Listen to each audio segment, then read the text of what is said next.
practical skill. I'll do my best. I believe you will. We are consciousness. All that is, has been, and ever will be. There is nothing to fear. Whatever happens, we are always that. Mind fears, because it's programmed to fear. When we're conscious, there's no fear in this. It's a shake of the head. Pathetic. Pathetic.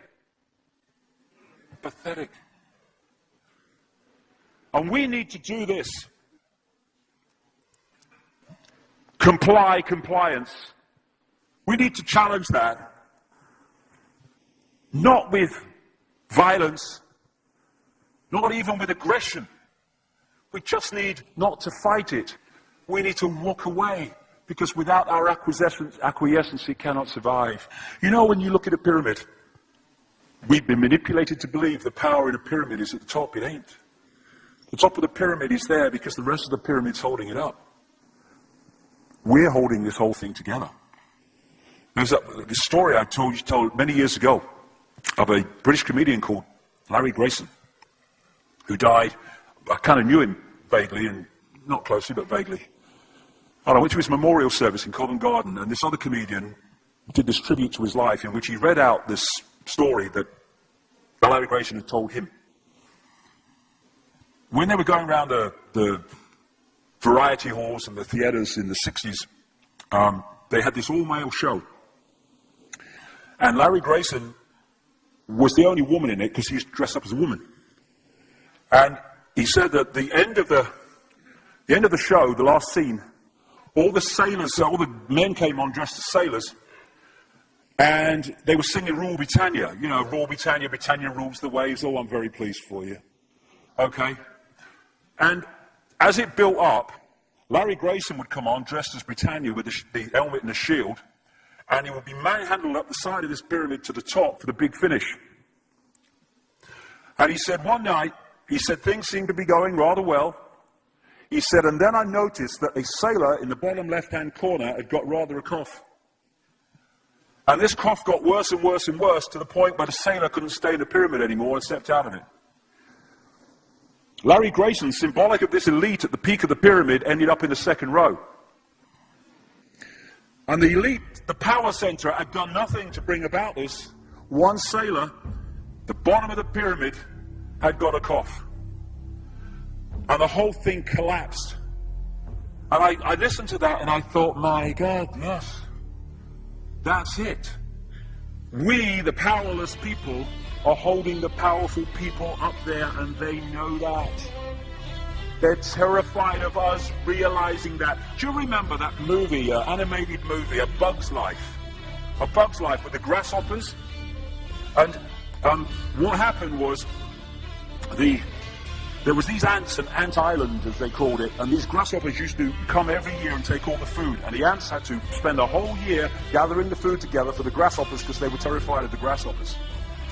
There weren't many of these grasshoppers, and one day they're in their winter quarters in a tree, these grasshoppers, and they've got all the food they need, and someone suggested among the rank and file grasshoppers that they didn't need to go to Ant Island this year because they had all the food they needed. And then out came the leader of the grasshoppers to tell them the facts of life, and the few are going to control the many. It's a wonderful speech. If you ever can see that movie, A Bug's Life, I do recommend it. And he said, basically, they outnumber us 100 to 1. And if ever they figure that out, there goes our way of life. So we have to keep the pressure on, basically. We have to keep them working, so they don't figure out where the real power is. And that's why this network of manipulation works so hard to keep us in these states. Like I said earlier, what are people leaving foreclosed homes for? Foreclosed by banks that have caused the unemployment that lead to them having to leave their homes. Stay there, refuse to leave, make it difficult for them. Expose them for what they are. We make it so easy, the non-compliance. No longer will we just do it because we're told to do it. Is it just? Is it right? Okay, I'll do it. Is it unjust? Is it not right? I ain't doing it.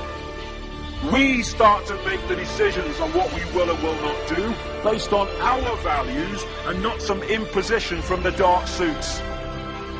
These people are gonna give me, grant me, or grant me not my freedom. I know all that is. You can't grant me freedom. No one can grant me freedom. I am freedom. It's what I am.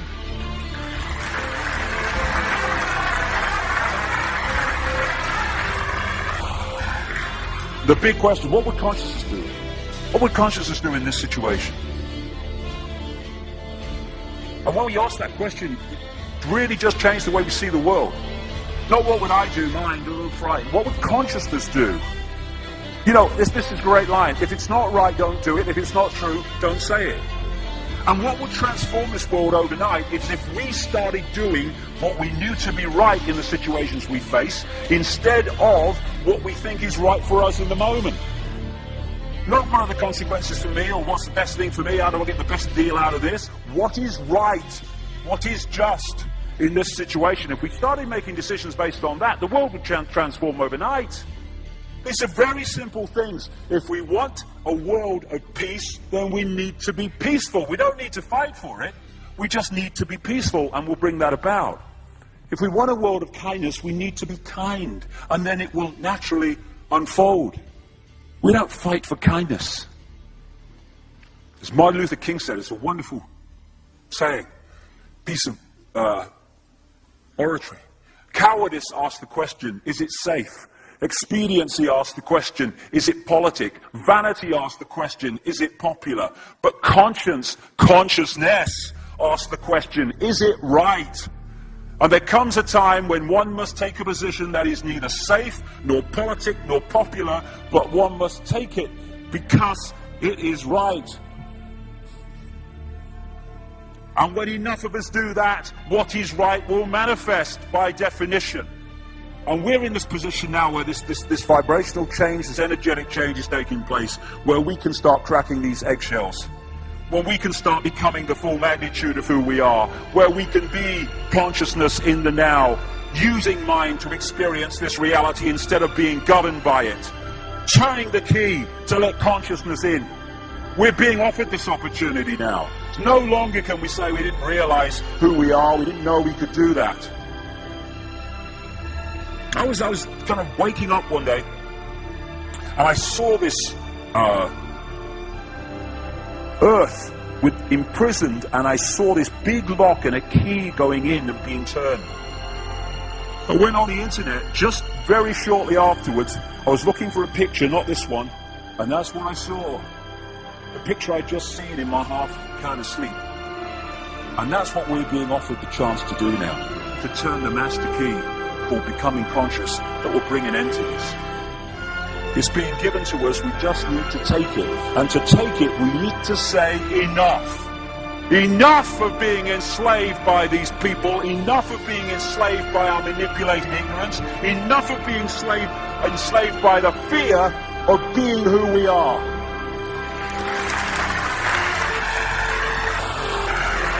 Enough! It is time to fly. It is time to fly. Thank you very much.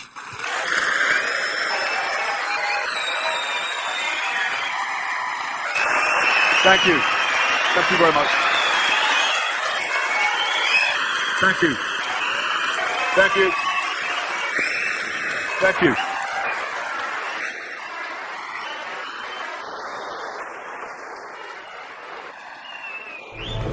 Enemy is approaching fast, requesting orders. General, what should we do? There's no response from command. Or from party leader Creedy. Stand down! Stand down!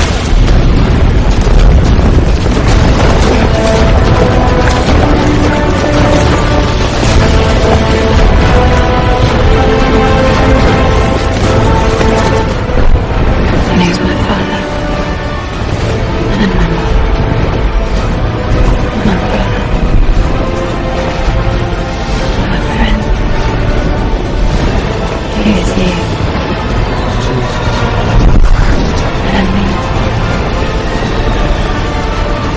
Use all